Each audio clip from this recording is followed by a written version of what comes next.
però bueno, el dijous que ve m'ha sonat una idea. De què la vols, la paella, Manolo? Pues mira, jo és que diumenge passat em vaig fotre una paella de bogavante. ¡Bogavante! Hoy todo te gustos casno. Culleres. Jo te la faria de conill i de pèsols, però bogavante. Igual no et sortirà, això segur, perquè estava boníssima. Bueno, tu porta'm el bogavante i jo te'l cuino, On la vas anar a fotre, la paella de bogavante? A Calafell, a Calafell. Calafell? Sí, estava boníssima. Bueno, la iaia segurament la farà de cranc de riu, d'aquest d'americà. Sí, d'aquí del Cardener. Del Cardener. Del Cardener te'l fotré. Fora tonteries, jo n'havia menjat, paelles de cranc de riu. Sí. Les feia el meu pare, anàvem al riu a pescar-los i passàvem allò, anàvem cap allà a sota on hi ha les bodegues ara del Roqueta. Anàvem allà, que hi havia un rierol i bueno, jo anava tot el matí en bici amunt i avall, que estava en una zona que no hi passaven cotxes ni res, i el meu pare caçava uns quants, perquè els caçaven, els congrejos, que diu el meu pare, i després fèiem una paella.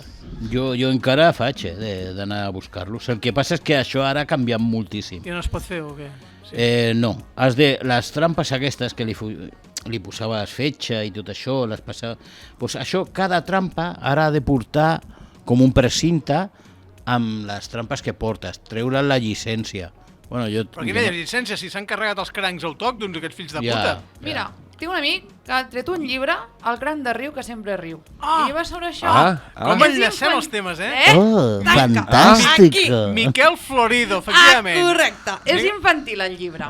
Que hem estat revisant els nostres podcasts i fins i tot Twitch tenim un gravat en vídeo de l'entrevista que vam fer-li, perquè era per la pandèmia, que vam fer uns quants programes que els fèiem online, i tenim una entrevista molt ben parida que vam fer amb el Miquel Florido, que és un tio molt interessant, perquè té un perfil polièdric, podríem dir, perquè és escriptor, és enòleg, és socorrista de piscina, informàtic, home de molts oficis, bona persona, home de molts oficis, és tranquil, desgraciat segur, tranquil i sembla seriós, però avui m'he escoltat aquest podcast i he rigut molt i he vist que és un catxondo. És un catxondo. Sí senyor.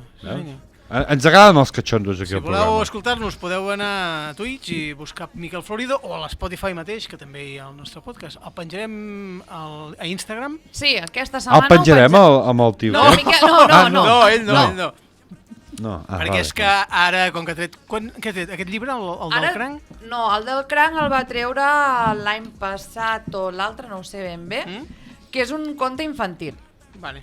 Ja està molt bé, me l'he llegit, ja està molt bé. Ara ha tret Musa, que està a plataformes digitals Amazon, que és relat d'amor. Un escriptor que s'enamora, que tal i qual. Amor o sexe? Amor. No, perquè també té novel·la eròtica, el Miquel. Té novel·la eròtica, té llibres infantils. La sonrisa vertical. D'amor. Fa de tot, sí, aquest home és que és... Té una novel·la que em sembla que és la que vam parlar... Que sembla que ens pagui, però és que realment és collonut. Veus? Que és la que vam parlar per pandèmia, que és Et recordaré, i ara he tret un moment, perquè m'ha passat aquí informació, però no l'he posat al guió. L'hem de fer venir o trucar-lo. Un dia sí. Si és un tio tan polièdric, si és tan polièdric... El que ha fet és ajuntar dos llibres, Et faré ballar la ment i Et faré dansar l'ànima, que els ha ajuntat tots dos. És un recopilatori. O sigui, tots dos llibres amb un sol llibre. I és el que ha tret més el de Musa. I està bé, O sigui, me'l llegeixo i... Estan bé. Doncs això... Què t'he dit?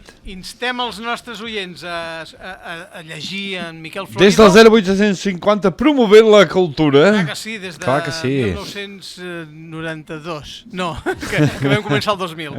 Aquest any encara estem perquè ens diguin si fem 25 anys, perquè som una miqueta despistats i ens ho ha de dir en Giral, que deu tenir algun registre, ja li hem demanat que ens ho miri, però la documentació de Ràdio Sant Joan està en paper.